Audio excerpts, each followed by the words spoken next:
Assalamualaikum warahmatullahi wabarakatuh. Perkenalkan, nama saya Delia Novita dengan NIM 202033094 dari Pendidikan Guru Sekolah Dasar di kelas 4B. Pada video kali ini, saya akan membuat video vlog tentang sumber dan media pembelajaran.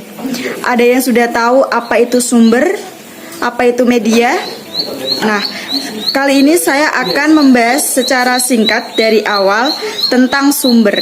Sumber itu bisa dikatakan dengan dasar atau awal dari sumber, seperti kayak buku, terus LKS dan lain sebagainya.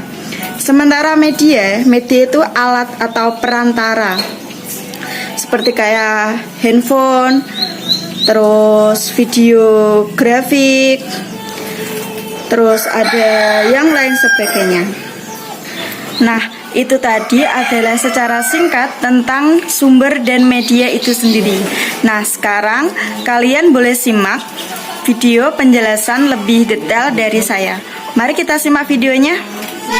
Kali ini saya akan memperjelas lagi tentang sumber dan media pembelajaran itu sendiri ya. Nah, apa itu pembelajaran? Sebelum kita memulai dengan pengertian dari sumber dan media itu sendiri, mari kita mengetahui tentang yang dinamakan pembelajaran. Apa sih itu pembelajaran? Pembelajaran merupakan bantuan yang diberikan pendidik agar dapat terjadi proses pemerolehan ilmu dan pengetahuan, penguasaan, kemahiran, dan tabiat, serta pembentukan sikap dan kepercayaan pada peserta didik. Dengan kata lain, pembelajaran adalah proses untuk membantu peserta didik agar dapat belajar dengan baik. Lanjut, sumber belajar. Sumber belajar adalah sistem yang terdiri dari sekumpulan bahan atau situasi yang dikumpulkan secara sengaja dan dibuat agar memungkinkan peserta didik belajar. Sumber belajar juga berkaitan dengan segala sesuatu yang memungkinkan siswa dapat memperoleh pengalaman belajar. Sementara itu, sumber belajar memang sangat banyak, misalnya alam sekitar dengan peristiwanya, manusia dengan profesinya, dan buku dan cetakannya, dan juga lain-lain. Dalam proses pembelajaran, perencana harus dapat menggambarkan apa yang harus dilakukan guru dan siswa dalam memanfaatkan sumber belajar secara optimal. Sedangkan dalam mendesain pembelajaran, para desainer perlu menentukan sumber belajar apa dan bagaimana cara memanfaatkannya. Ada 4 manfaat sumber belajar. Yang pertama, memberi pengalaman belajar secara langsung dan konkret kepada peserta didik. Yang kedua, dapat menyajikan sesuatu yang tidak mungkin diadakan, dikunjungi, atau dilihat secara langsung. Yang ketiga, dapat menambah dan memperluas cakrawala sajian yang ada di dalam kelas. Dan yang terakhir, dapat memberi informasi yang akurat dan terbaru. Selanjutnya, media pembelajaran. Media pembelajaran adalah segala alat pengajaran yang digunakan untuk membantu menyampaikan materi pelajaran dalam proses belajar mengajar, sehingga memudahkan pencapaian tujuan pembelajaran yang sudah dirumuskan. Media berfungsi untuk menghubungkan informasi dari satu pihak ke pihak yang lain. Sedangkan dalam dunia pendidikan, kata media disebut media pembelajaran. Alat ini dapat berupa handphone, laptop, audio, dan elektronik yang lainnya. Media pembelajaran dapat digunakan untuk menciptakan kondisi belajar yang nyata. Dengan menggunakan media pembelajaran, pesan yang abstrak dapat diubah menjadi pesan yang beton.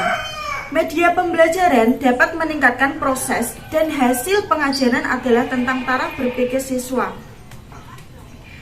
Manfaat media pembelajaran yaitu ada 4. Yang pertama, mengajar akan menarik perhatian siswa sehingga dapat menumbuhkan motivasi belajar. Dan yang kedua, makna materi pelajaran akan lebih jelas sehingga dapat bisa dipahami oleh siswa. Yang ketiga, metode pengajaran akan lebih bervariasi, tidak hanya narasi verbal melalui kata-kata guru. Yang keempat, siswa lebih banyak melakukan kegiatan belajar karena tidak hanya mendengarkan deskripsi guru. Macam-macam media pembelajaran tadi sudah saya sampaikan, ada handphone, terus laptop, dan juga papan tulis juga termasuk film bersuara, buku bersuara, gambar atau foto, dan lainnya. Pasti kalian bertanya-tanya kan tentang perbedaan sumber dan media pembelajaran itu seperti apa sih? Sumber yang biasa digunakan untuk mendapatkan materi atau data dalam rangka proses mencapai tujuan dari pembelajaran. Sementara media pembelajaran bisa berupa fisik seperti alat peraga, buku, dan lainnya. Nah, pasti kalian juga bertanya-tanya, apa sih hubungan antara sumber dan juga media pembelajaran itu seperti apa? Nah, peran media dan sumber belajar adalah sebagai alat pembelajaran yang memudahkan guru dalam menyampaikan materi kepada siswanya, agar siswa tersebut bisa langsung jelas dan juga terserap. Yang kedua, pertanyaan yang kedua, pasti kalian bertanya-tanya tentang apakah media pembelajaran itu termasuk sumber belajar? Media pembelajaran merupakan bagian dari sumber belajar dan sekaligus bagian integral teknologi pendidikan yang perlu dimanfaatkan dan didaya gunakan untuk menunjang efektivitas proses pembelajaran. Kesimpulannya, sumber belajar adalah sesuatu yang dapat mengandung pesan untuk disajikan melalui penggunaan alat ataupun oleh dirinya sendiri.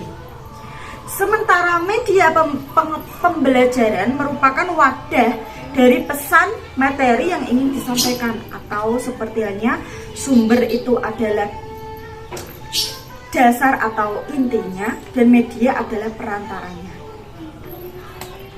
Untuk pesan dan kesan, pesan saya sebaiknya mahasiswa calon guru bisa dibekali ilmu yang lebih dalam tentang sumber dan media pembelajaran, karena ini nantinya juga bisa menjadi pegangan dalam mengajarkan kepada para siswa. Dan untuk kesan, saya mengakui belajar sumber dan media pembelajaran ini tidak akan membuat rugi, malahan menambah wawasan untuk membekali diri agar bisa mengolah dan mengembangkan ilmu dan juga dapat mudah disalurkan kepada peserta didik. Terima kasih. Itu adalah vlog dari pembelajaran sumber dan media pembelajaran. Sekian dari saya. Wassalamualaikum warahmatullahi wabarakatuh. Terima kasih.